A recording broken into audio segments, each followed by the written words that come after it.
This conference will now be recorded. And where did that voice come from? That was me, John. I'm just turning on the recording. Part of our system is that we'll record these meetings and upload them because we're not streaming this live. So we're recording the meeting, and that was And me just starting the don't you, because we have had 2 meetings before without it being recorded, don't you think it would be appropriate to ask this task force whether or not they want the meeting to be recorded?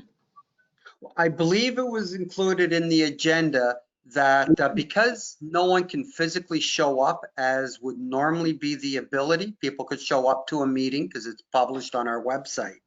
In lieu of that, what we do is we record the meetings and then upload them after the fact, which is one step down from what we do with council, where we live stream them and record them. So this is kind of a compromise because it takes less staff to do this than it does to live stream. Nevertheless, I'll ask everybody whether or not they have any objection to having the meeting recorded at this particular point. It's Bob, no objections. Hearing none, we'll proceed. So welcome, Yep, everyone. no objection. I'm assuming then that everybody has a copy of the agenda, so we can review the agenda. Yeah. If there's anything that people would like to see added, and if they don't have a copy of the agenda in front of them, just pipe up now and I'll make sure it's on the agenda. John, it's Bob. I have one thing here. You have near the bottom of the agenda draft final resolutions. You have 2 of them. Tonight I'm going to propose a third. So I don't know if I should just give you notice now that I will propose a third final resolution at that point in time. Thank you very much. I'll record that and we'll get to that in order. Very good. So approval of the minutes from the previous meeting. Any changes, additions, deletions? None, and I'll move that they be approved. Here, oh, that's very good. Bob? Second that. Done.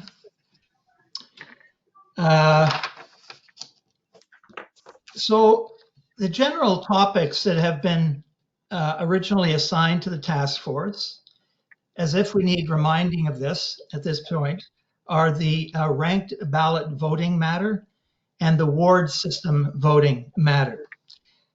In relation to the first of these, I just note, as everyone knows, this was an option that has now been foreclosed by royal assent of Bill 218. Nevertheless, I have been advised verbally by the mayor that in a report,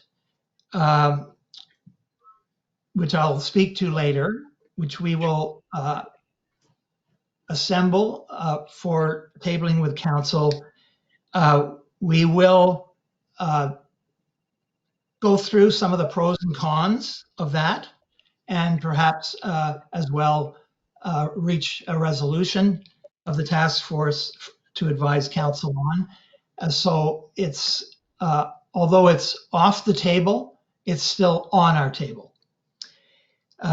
Does anybody have anything they'd like to, in terms of procedural matters, to add on to these 2 major topics that we're still being asked to report on to council? Very good. So item 5 on the agenda is really, I wanted this on just to give the task force members a chance just to recap, given the interval of, well, perhaps half a global pandemic in time, to recall that I think we've had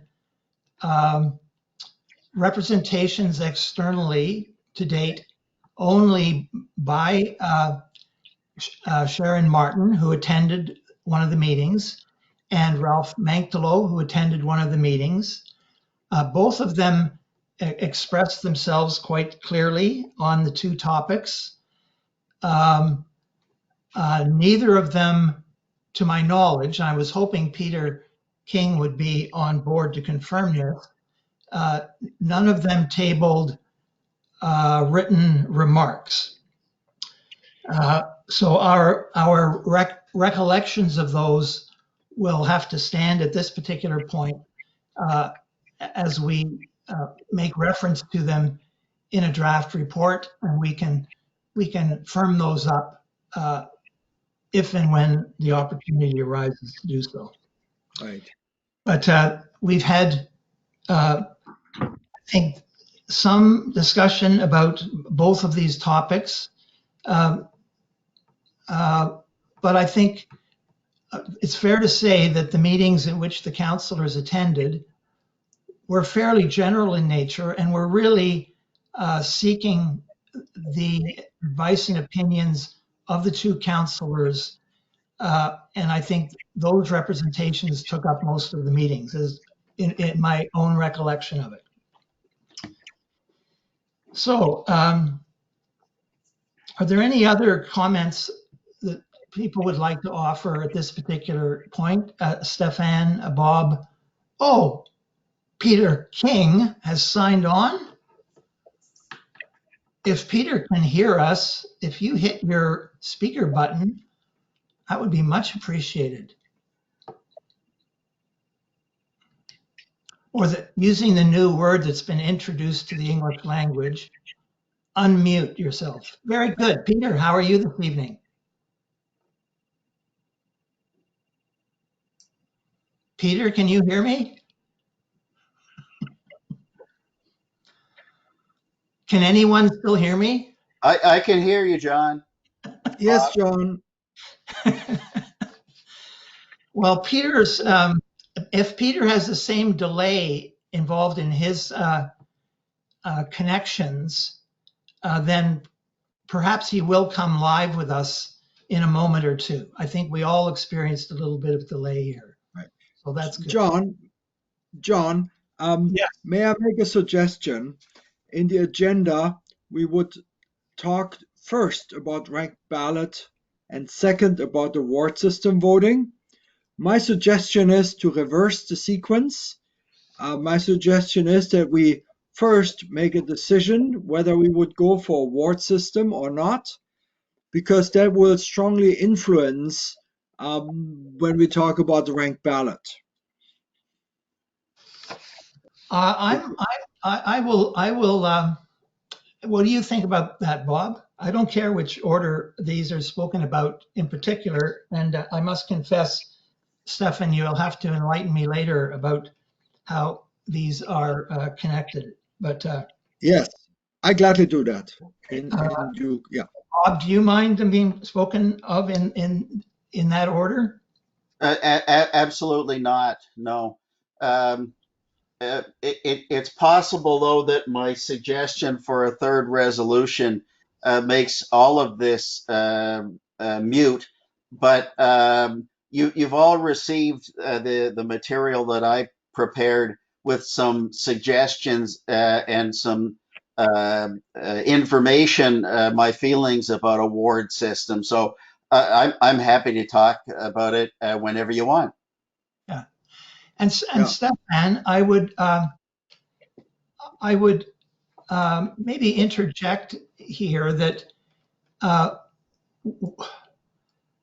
I had a very enlightening conversation with the mayor, who let me know that, in her opinion, our forwarding to council for their perusal a summary report on these two subject matters, in addition to any resolutions we may want to take on these two items, is what would be most useful to council.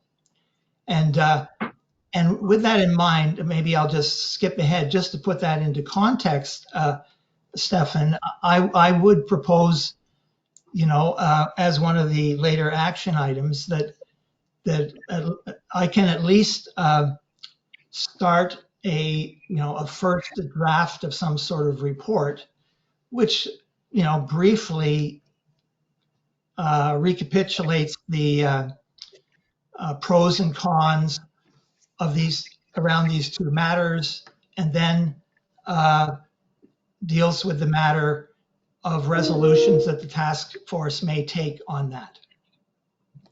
Now, I'm getting a call here from Peter King, an email saying he can't connect.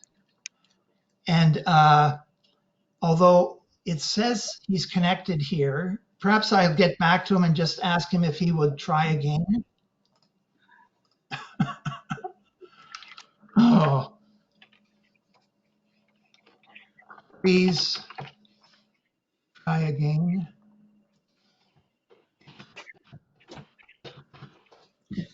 I take it that our staff assistant has vacated the premises. Yeah. Is Fred gone? No, I'm still here. Oh, very good. Thank you, Fred. Okay, well, maybe I should ask him as well whether Peter is hearing me. Oh, God.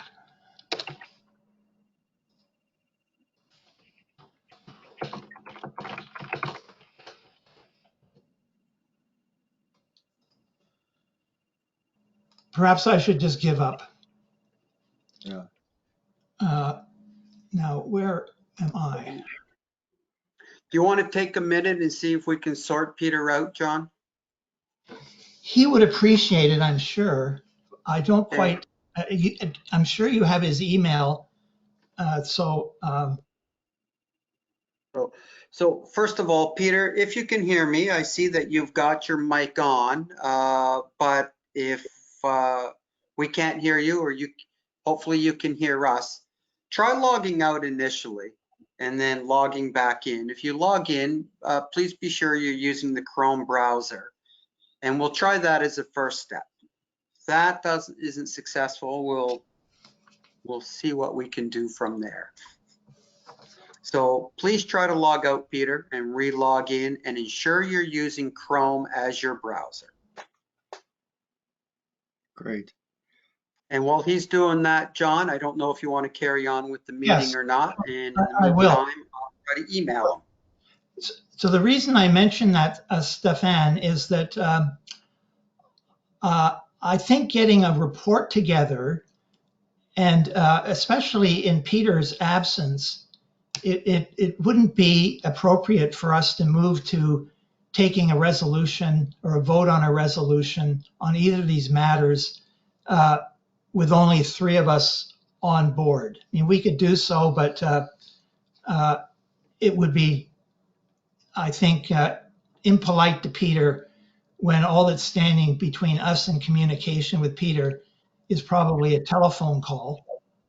So, looks like Peter is tuned out and maybe tuning back in again. Yeah. Yeah. John, I wholeheartedly agree with you. And maybe we can use the time for me to give you a reason why I was asking for the reverse of the agenda. First reason is that the ranked ballot is more or less an FYI for our council, because as we are by now aware, that voting system is now illegal or not possible in Ontario. So the real decision, the meat and bone of the meeting going forward in the short term, will be a ward system, yes or no.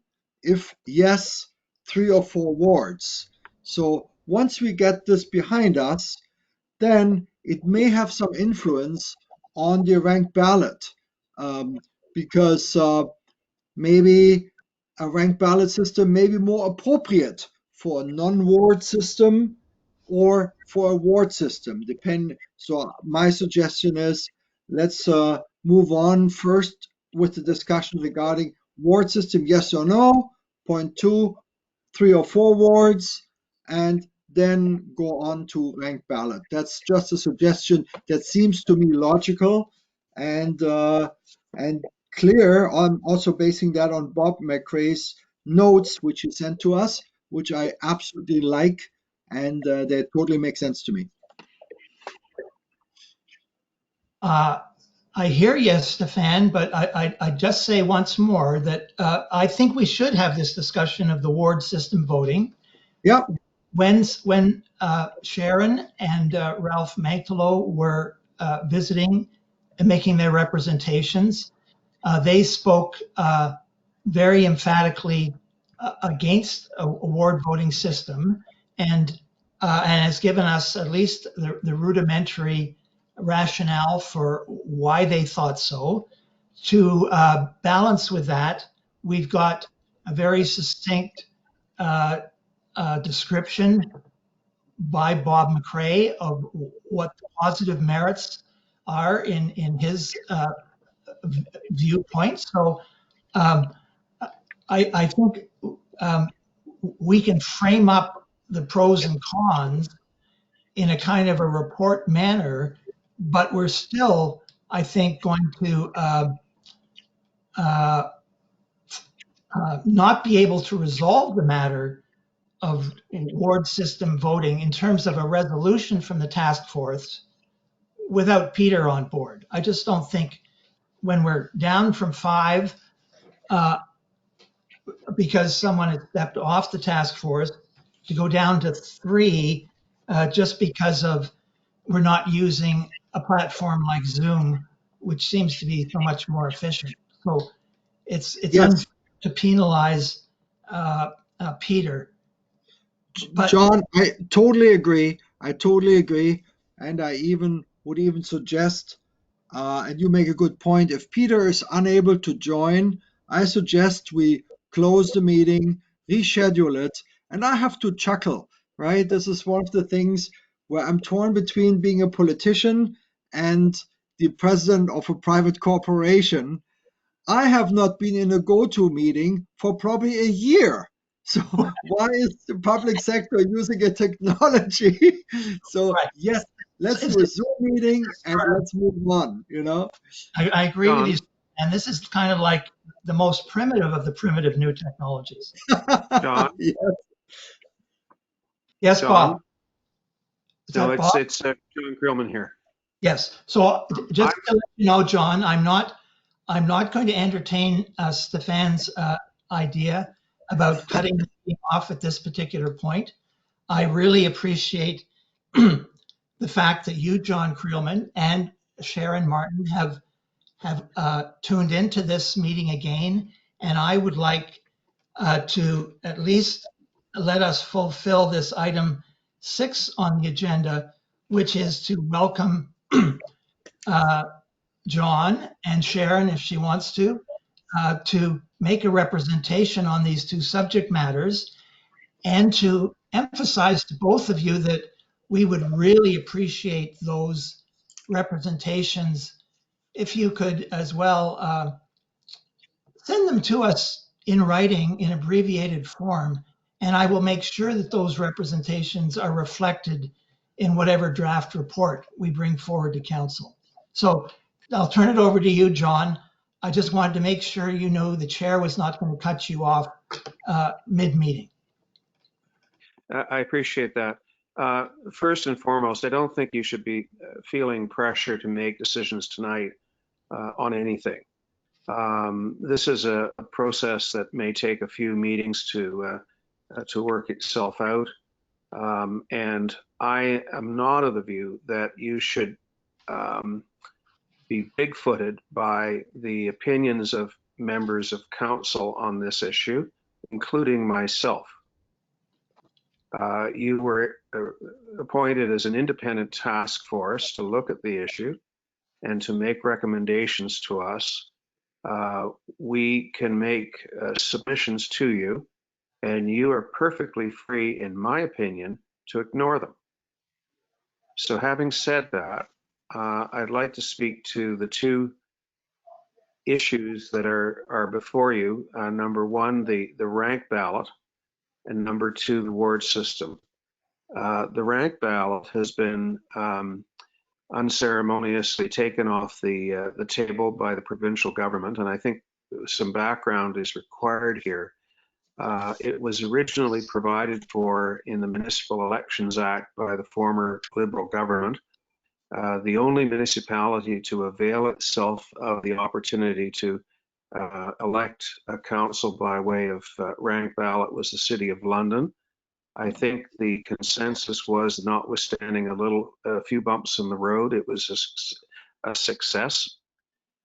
There were two other municipalities that voted by way of referendum to adopt a rank ballot process in the next municipal election, City of Kingston being one, and I believe Cambridge being the other. The actions of the provincial government, and we have no idea who prompted these. They came from absolutely out of the blue. Not only said that rank ballot was no longer an option for anyone considering it, but it was no longer an option for the two municipalities that wanted to proceed by way of their electors' will, that being Kingston and Cambridge, and the City of London was precluded from using the process a second time. I'm a supporter of it. I think that it does a number of things. And again, I preface my comments by saying that you're an independent task force. You can make whatever recommendations you wish to council. And I don't want to give you the impression that you have to follow the submissions of individual members of council here. But rank Yes. ballot has Now, proven. because you said that twice now, John, let me just tell you that you are not to mistake my politeness with councillors for any agreement with their positions on my part. Okay, fair enough. Just back to rank ballot. Rank ballot in one form or another is used all over the world. It has several different approaches. One is the election runoff, where a candidate does not acquire 50% and there is a second round of voting. We are witnessing that in the state of Georgia as we speak. Rank ballot is used in the state of Maine. So hold on, that's a two-round election, like they're running in Georgia right now, like they run in France for the presidential elections. That is not what we're talking about. We're talking about. John, the principle is the same. It is somebody has to get more than 50% of the vote. And the mechanism to get there is different. You can have a runoff election, or you can have a ranked ballot that allocates votes. But the principle is the same, and I say this only because this is not some kind of foreign or strange alien process. It's used worldwide. Yes, the goal is the same. I agree with you on that. The goal is the same, exactly. The other thing that ranked ballot has demonstrated time and time again is that it encourages more people to run. People think, maybe incorrectly, that they stand a better chance of getting elected through a ranked ballot situation where second choice is given credit as opposed to being totally ignored than a first past the post process. The other thing that ranked ballot does is that it encourages a civilized election, in as much as everyone is trying to be the second choice of the electorate. Okay, so you're not only campaigning in your own right, but you're trying to demonstrate to the electorate that if not you, then if not somebody else, then you should be getting everyone else's second vote. So I think it has many advantages. It doesn't always come into play in as much as if you've only got two people running against each other, the issue is mute. If you have 3 people or 4 people running for the same position, it may well engage in a circumstance where somebody does not achieve 50% of the vote in the first instance. So, and finally, I'd say that the argument that we are too small or we have too few electors, I don't think really, frankly, applies. I'm always concerned with our first past the post process when somebody can get 70% of the vote, as I did in the last election, with only 30% of the electorate, or somebody gets 50% of the vote with only 30% of the electorate, or 45% of the vote with 30% of the electorate. It is not a system that is sustaining in my view. So that's all I'm going to say about the ranked ballot. We are precluded from doing it, but we are not precluded from asking our electors in the next election by way of a referendum question whether we should be able to do it. And I would point out that municipalities across Ontario took huge offense at the fact of being told by the province that this was not available to them. Not that they were thinking about it, not that they would ever do it, but the fact that the province took the option off the table. Second submission I'd make on the ward system is that I think the task force should look at it. It should not discard it outright. There is a concept in political science known as communities of interest. And in Mono, we have at least 2 separate, distinct communities of interest. The rural portions of our town and the urbanized portions of our town, the settlement areas. And the question that I think needs to be answered is whether or not those areas should somehow be represented by individual councillors who speak to those issues specifically. I've looked at Bob's mapping, and I would lean towards personally the 3-ward system because we have 3 councillors at large, and I would not necessarily go with the way he's drawn it up, but I think you could look at the town from the standpoint of the north end, the middle end, and the south end. So I'd simply leave it there, but it is not an issue or a subject that should be easily dismissed because we are content with how we are proceeding currently. I think that the south end feels disenfranchised. I certainly heard that during the election, and I hear it virtually every week as the deputy mayor, I should say. Anyways, flashback. You're dating So yourself, John. I'm going to leave it at that. I don't want to say anything more because, as I say, I think you people can sort this out. But I think that at a minimum, the issue of the ranked ballot should be subject to a referendum question in the next election. If not the issue, if you cannot come to a conclusion about a ward system, I think that that should be the subject of a question as well at an absolute minimum. So I take it from your remarks, John, that you seem to be in support of a 3-ward system for Mono? I would say so at this point. I think it is worthy of investigation. I mean, there's pros and cons depending on how the boundaries are drawn and depending on whether you're of the view that somebody elected at large is perfectly capable of representing the entire town. There are people who are of that view, and it is arguable that that is the case. But I think as we become more urbanized in the south end, the question of a ward system keeps coming up, and I think we need to address it. Could I ask a couple of questions, John? Yeah.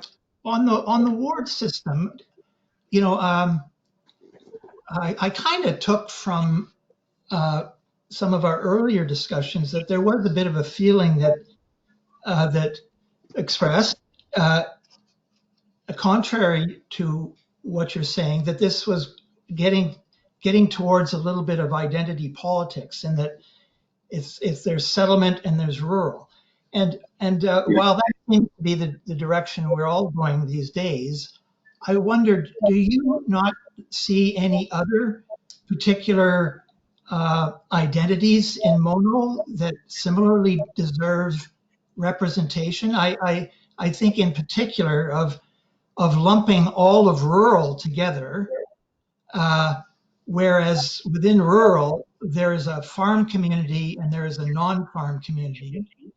I think as well of the tricky matter of the ward, possible ward boundaries, in as much as, you know, are Camilla and Mono Center settlement areas, or they just get put in with rural. So uh, uh, I just ask if you might have thought of these two things, John. Yeah, I have, and I think that any ward system is arbitrary by nature. I think you have to avoid a situation where you're potentially gerrymandering, but if you apply the concept of community of interest. My experience in nearly 30 years in public life and Mono is that we have a very distinct community of interest with regard to the north end of the town, with the center, and now with the south end, given the way in which it's been built up. I think you could have a functional ward system respecting those three communities of interest. And of course, we would capture very small settlement areas insofar as the north end would have Rosemont, the center would have Camilla and Mono Center. But the reality of council is that at the end of the day, we all have to be collaborative, and we all have to respect where each other is coming from. So you're never going to get a situation where the person who is representing the settlement area is going to be simply a one-trick pony. They're going to have to recognize the interests and concerns of the center of the town and the north end. And likewise, the person who is elected in a northern ward is going to have to be sensitive to the issues of the people in the south end of the town in the subdivisions. So at the end of the day, it all works out, is I guess what I'm trying to say. Good. Thank you very much, John. Can I ask John? you, Oh, sorry. I was just going to ask John one more question about the ranked ballot matter. So I got quite interested in the ranked ballot piece when Doug Ford's Progressive Conservative Party used it in their election, rather than them using the old-fashioned Canadian party leadership election style, which is one of those other approaches that has to yield eventually more than 50%. So I wondered immediately after that particular election why the candidate who ended up last was feted in the media for having decided the final outcome. And of course, when I then turned to the guideline on ranked ballot voting, I went with some particular care through the technical description of how all of the voting takes place, what is counted, who gets to vote, whose second votes get to be counted, et cetera, et cetera, et cetera. And I'm just not going to get into the detail of this, John, but and I could share this with you. I shared it with the other task force members. I came to a particular conclusion on the matters of both fairness and comprehensibility, and I got some really healthy and pushback from Bob McRae, telling me that no, I was mistaken, that in fact the voting took place in this particular manner rather than how I read it. And we went back several times, back and forth on it. And my final conclusion really was that how two relatively overeducated individuals like Bob McRae and myself could read the same, pages 4 through 8 of this guideline on how to count the votes and come to opposing views of what they actually meant, which sort of reconfirmed me in the idea that it might not be possible to actually explain to mere mortals how their votes are counted in a ranked ballot voting. I think essentially, my question to you, John, is do you think you can explain it to a voter, say, over the course of a coffee, say? Because I could not, in all conscience, without having the guideline in front of me, going through it, I could not explain how the voting takes place. You make a valid point. I'd say a couple of things. If you think ranked ballot is complicated, remember the concept of proportional representation, which was floated almost 20 years ago. That was even more, mind-numbing in terms of explanation. I And agree. that went down to defeat in a referendum poorly defended in Ontario, and I think it went down to defeat twice in British Columbia. The ranked ballot is complicated, but at the end of the day, it's far more simple. It essentially takes into consideration people's second choices. Well, no, And no, it does not take into consideration everyone's second votes, only those of the only those who voted for candidates who progressively get dropped off the ballot. The person who doesn't vote, who votes initially for the leading candidate, does not get their second vote counted. Okay, I don't want to get too into the weeds on this, but I'm trying to simplify it to the extent that people's second choices matter. And I find it ironic that this has been used in party leaderships, but it is deemed not to be usable in a municipal election. My theory here is that somebody woke up and said to Rob Ford one day that if ranked ballot took off and was a success municipally, people would start demanding that it be used provincially, and if not provincially, federally. And it certainly isn't to the advantage of one particular party, in as much as were I a Green supporter, my second choice might be Liberal. And if I was a Liberal supporter, my second choice might be Green. And guess who comes out with the short end of the straw? So it has been shut down. Okay. So the best we can do is either ask our electorate whether or not they want to see it used or not. But can we use it? The answer at the moment is no. But I think it can be explained. I think it is preferable to the first past the post, where somebody can get elected in best of circumstances with 15% of the total electorate's votes. That's no mandate. I mean, nobody can claim a leadership role when at best they have managed to convince 15% of the total electorate to support them. I agree with you on that, John. So let me ask, Bob, do you have any questions of John to take advantage of John Creelman while he's here with us? I don't have questions of John, but what I do want to say, and it's interesting, and you know, Doug Ford's been criticized about the fact that leadership conventions or his leadership convention used this.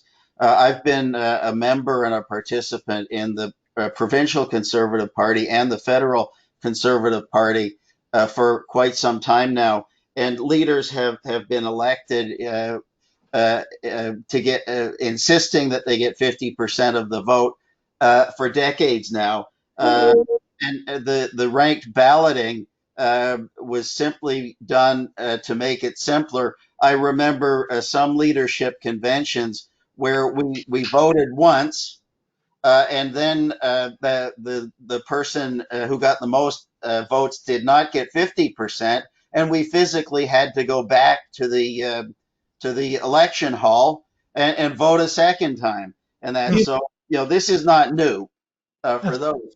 That's the what more traditional approach. Sorry? That's the more traditional approach. Is Yeah. if you don't get it Yes. right the second time, everybody votes the second.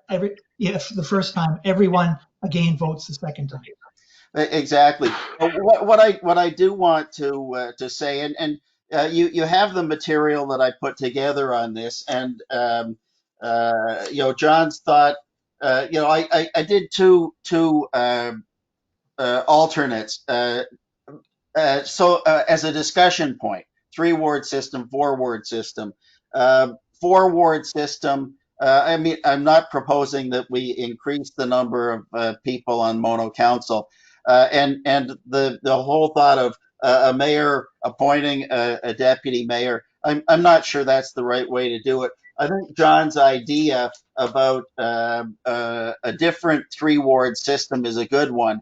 And after this meeting, I'm going to sit down and I'm going to color up another map for a different 3-ward system for our consideration.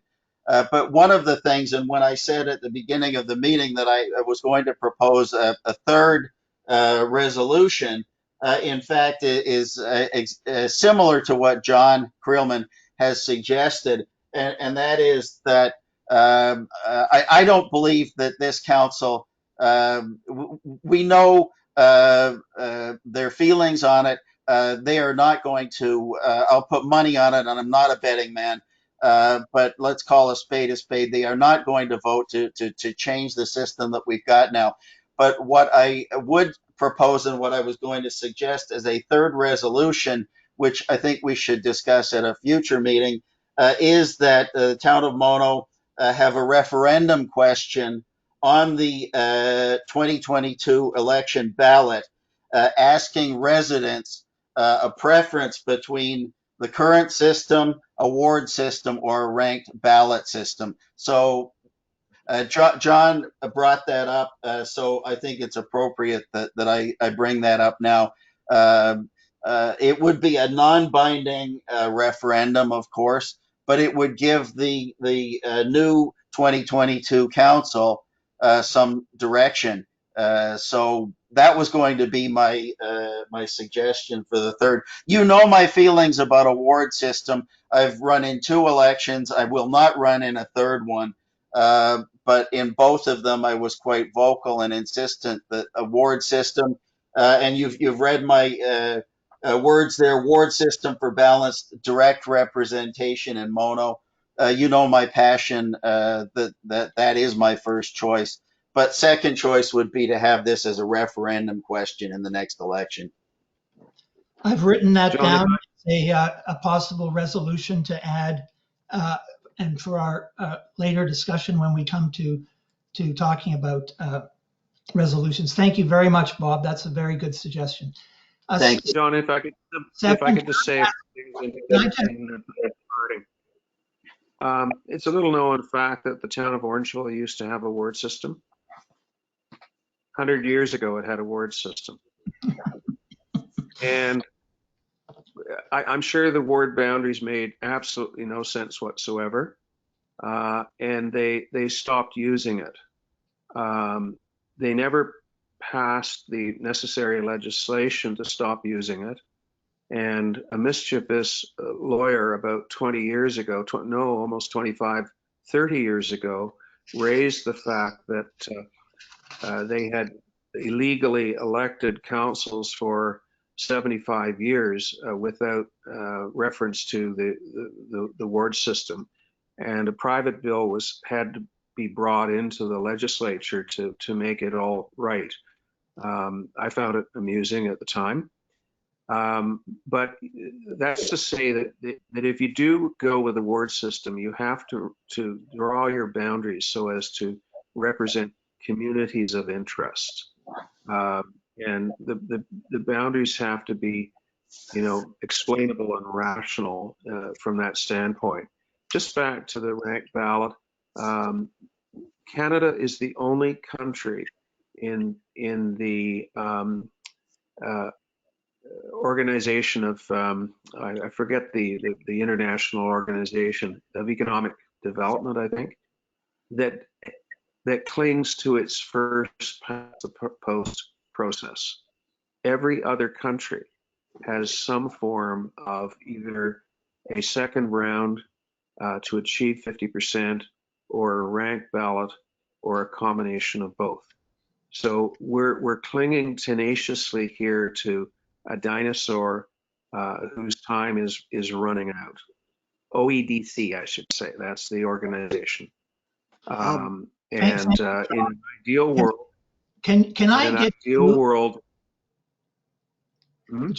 John, I'm wondering if I might interrupt just to give Stefan a chance to follow up with any additional questions. Sure. John, and just to let you know, I am going to ask you to please, even if it's half a page or a page. I will, absolutely. Because I would like to incorporate what you're talking about into the draft. Perhaps not in exact words, but I will be able at least then to be able to quote you on a number of items. Sure. Or maybe fact check you. Stefan, is there anything you'd like to add? Well, just almost a direct question to John's just recent comment.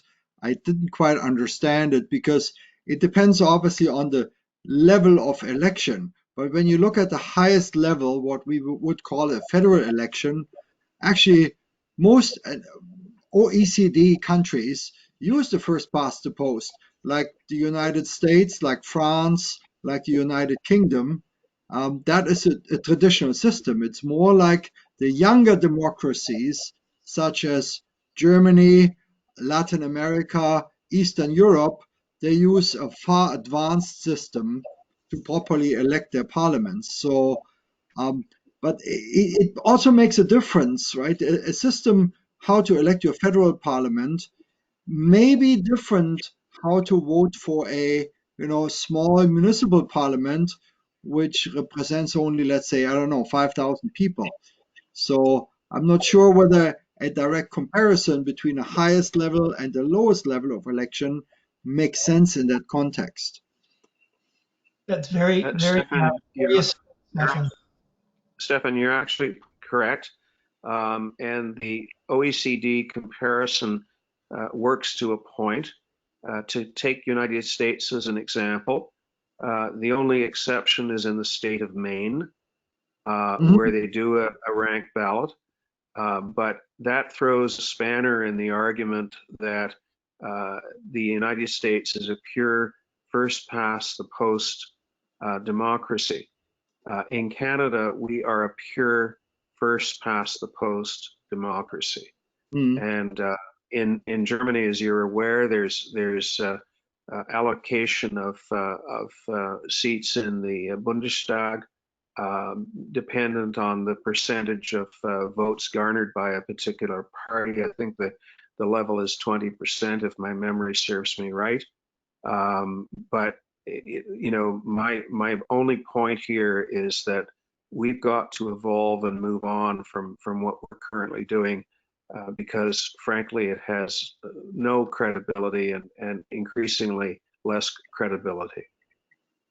John, thank you. I'll just chip in a couple comments, one of which is that I quite agree with everyone's sentiment that a leader getting more than 50%, 50% plus one of the votes cast would be a great world to live in. And I I personally am a fan of two-round elections. I'm a fan of the old-fashioned Canadian party leadership approach. Those absolutely guaranteed 50% plus one. Uh, at any rate, I will, by exchange with you, John, and just for your own amusement, I will, when I get your comments on first on the ranked ballot voting, I will flip you a copy of my uh, obscure calculations of unfairness. But Okay. nevertheless, I think what I perceive here is that with this discussion and with our previous discussions and with Bob's paper and with perhaps with my notes as well on ranked ballot voting, I'm beginning to see the shape of a draft report that is framed really around those two subject matters as a whole and can put forward positive arguments on both sides of each of those questions, and then proceeds to um, distill through resolutions, task force resolutions on both matters. And perhaps with the addition of the third matter that Bob and you, John, raised about a referendum.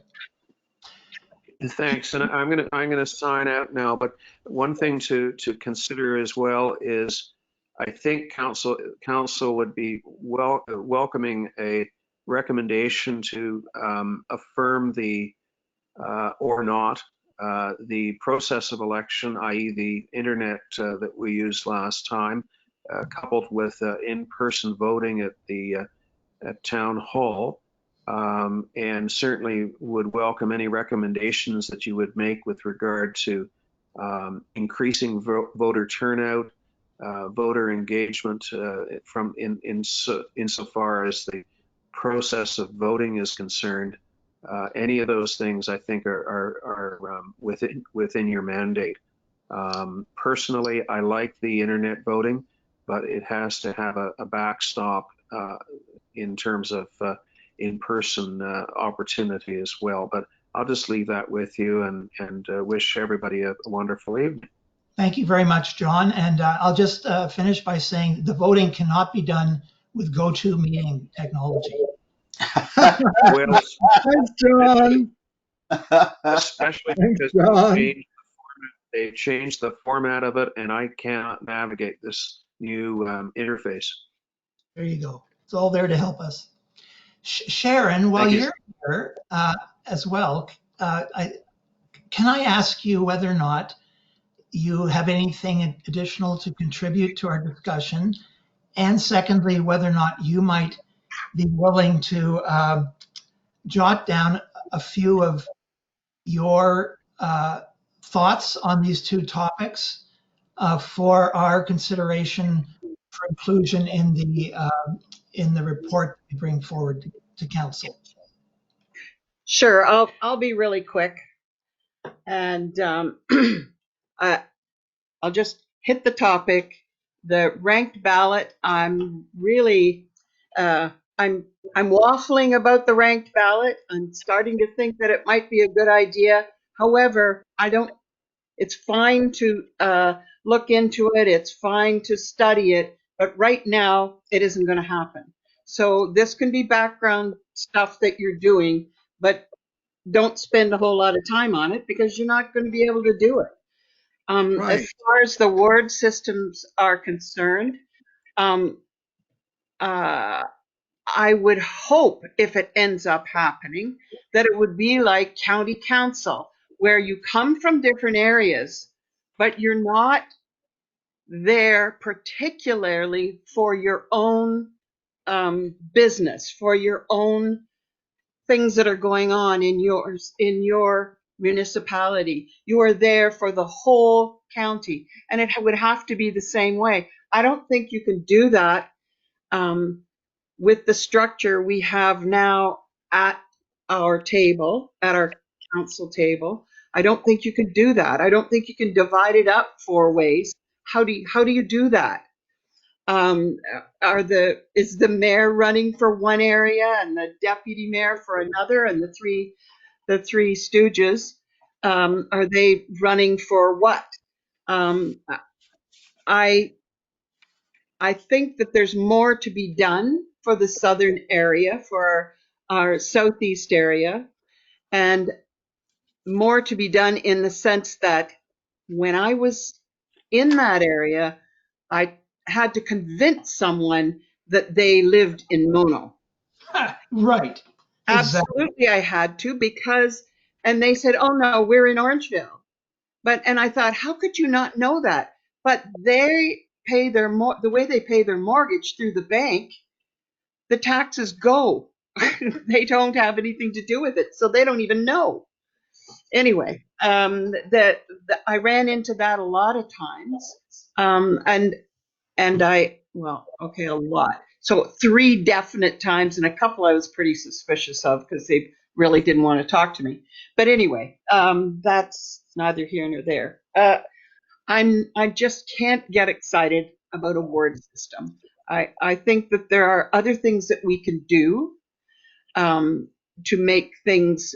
It's too bad we don't have one of our buildings right there in one of the southeast areas, one of our buildings, so that we could have meetings there. So a town hall meeting could be there. So there are other things that we can do besides doing the ward system. The last thing was something that John said, and that was what I was going to say, is don't limit yourself to these 2 things. That we need to discuss internet voting, and I thought it was fabulous, and I thought it worked really well. There are very few hiccups, a few people who were a little boggled by it, but really when you did it, there was no problem at all. And voting in person at the town hall, of course, you always have to have that backup, because there are always people who won't get it. So I agree. Your mandate is bigger than the ward system and the ranked ballot, and that's what I think. I appreciate that encouragement, Sharon. I must admit, personally, that I balk a little bit around the question of how to improve voter turnout. Yeah.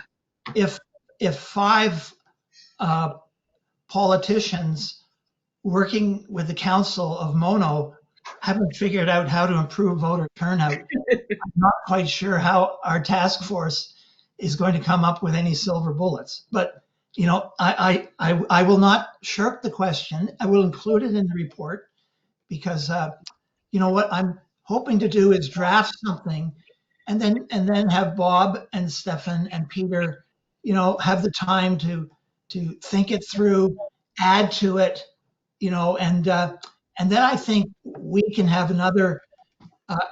Once we have a kind of a draft in hand, we can have perhaps a more useful task force meeting where we go through and and more purposefully get on the same page with each other about what we want to take forward to council. That sounds really good. John, can I say something, please? Yes, sir. I think to help focus our efforts here, and I have put it on my, I kept purposely to 1 page there about the ward system. But the second main point there was goals and benefits. So specifically, in my case, this was of a ward system, and it's. I've been a goal-oriented person for a very long time, and I've put down there some goals and the benefits that I think, and I think that whatever we're considering, it's good to start with goals. And one of them that's been mentioned here is to increase voter turnout. Uh, Mhm. I may naively believe this, but I do believe it, is that a ward system could actually increase the voter turnout, but that would only be borne out if we actually had that. But that's a personal opinion about that. So I really do think that we need to look at those goals. Um, I, I have put down here my feelings on this, and some people may disagree that those are in fact valid goals here. The ranked ballot system, we're discussing it because it is one that is used or has been used in different countries and the like. Um, as I see it, for my way of thinking, for Mono, that's nothing more than tinkering, and for my way of thinking, in fact, does not achieve the goals or the benefits that I think are right. I have said it in an email to the committee members. I'll say it here now because this is being recorded, that a ranked ballot voting system in the 2018 election would not have made one bit of difference, because the three incumbents who were elected got more than 50% of the Yep. votes that were cast. Yep. So it would not have made any difference whatsoever. There would not have been a second round of counting. That's that's interesting that you brought that up. I didn't want to say that, but you know, Fred and I tied with 26 point something percent, and Ralph was ahead of us. So, you know, it just I can't see how you could get that, how it would change anything to have a ranked ballot in Well, that Sharon, way. it would not have made any difference at all. The Yeah. three of you got over 50% of the votes that were cast. Yeah. didn't could I just add there? Didn't wasn't it Fred Simpson who did the math going back to all the elections since 1974 and made the same point? I remember something about that. Memory's getting, you know, Yeah, it's so is mine. going, but I do remember. Yeah. It was something along those lines. Okay. Let me say this, and it's an interesting thing. I've lived up here for 25 or 26 years. It's an interesting fact in rural politics that, and it's a known fact, that the incumbents have a huge advantage over any challengers, and that the only exception, interestingly enough, is the case that happened in the town of Orangeville 2 years ago, and where they were all thrown out. All the incumbents were thrown out because that council was so dysfunctional that it Yeah. was nobody could ignore that fact. So all of the incumbents, whether they were good or not, were thrown out, and a whole new slate. But it is a known fact, general again to repeat, that in rural areas, incumbents by far have a huger advantage over somebody new coming in. And And, I and, and believe what do you perceive is the problem with that, Bob? Just so I get the well, point. the problem with that is that it discourages new people from getting involved. And we Right. had Diane Walmsley, who bless her, got involved in the last one.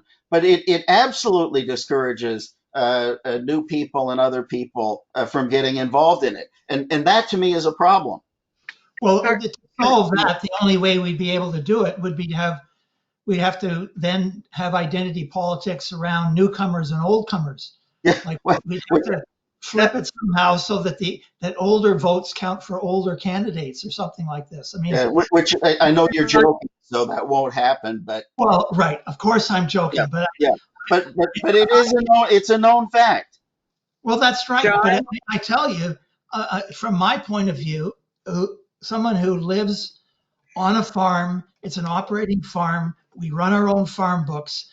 And I look around Mono and I say to myself increasingly, you know, the farm sector is very much different from what you're characterizing as the rural portion of Toronto. And it's, in my books, entirely underrepresented these days. But that's, again, that's a particular identity point of view.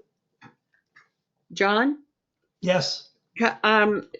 just further to what Bob is saying, the first time I ran, I've been here for in the area for 50, so over 50 years. And I would say because I was involved in other things in the community, because I was on committees of the town, because I attended attended council meetings and took notes and talked to counselors, because I was there. That's why I was elected the first time. I've got no doubt. Name recognition. She's part of the community. She did this. She did that. Those are all things that are important. Diane Walmsley is a case in point. She is a fabulous person, and I would love to see her on council. Not going to happen. She's got 3 kids now, and they're too young. So, but those are the things that people need to do if they want to be on council. If they want to be part of the community, you got to be there all the time. I hear you loud and clear, Sharon, and I'd really appreciate a page of your thoughts written down, just so I make sure that is covered in our draft report, because I'm not sure that incumbency is a matter that really intersects too much with voter turnout, but both of these are matters that we can touch on in our report. Sure. Thank you. So with that said, I think we've dealt with item 6 on the agenda, which is, and 5, I think, simultaneously, which is a pretty good discussion of both of these topics, and have added a few more. The next piece on the agenda is tasks outstanding. And I just want to state again that I would take it upon myself, if Stefan and Bob, you're agreeable to putting together a first draft of at least, a roughed out table of contents and some items around these topics and some of the matters that have been raised. And then I would get it to members of the task force, and we would add, detract, and fix to the point where we think it's worthwhile to have another meeting and talk about how our thoughts and advice are coming together. Bob, Stefan, do you think that's a reasonable way to take this forward? Sounds good to me, Stefan. Thank you, Stefan. Yeah, it's Bob. Yeah, I do agree. Yes, John. I don't know what you're going to include in that. Your next point, now tasks outstanding. I will. Well, for example, Bob, I would include your submission, I think almost entirely, and identify it as work that you've done. And if you want to, as you suggested, modify it a little bit, you can do that either now or when you see it show up in a draft report. Yeah, I will draw up. I like John's idea about rejigging a 3-ward system. So I will draw up a different one for that, and I'll send it in to everybody. And yes, please include that. But also, please, I don't know, again, the draft resolutions, the 2 here, I would like to see the 3rd suggestion about a referendum question on the 2022. Yes. So I wrote that down. And so in this draft report, I will again, towards the end of it, include some draft final resolutions, and that will be one of them. So unless we get any objections, in the intervening time, I mean, that's what I would proceed to include. Yeah, perfect.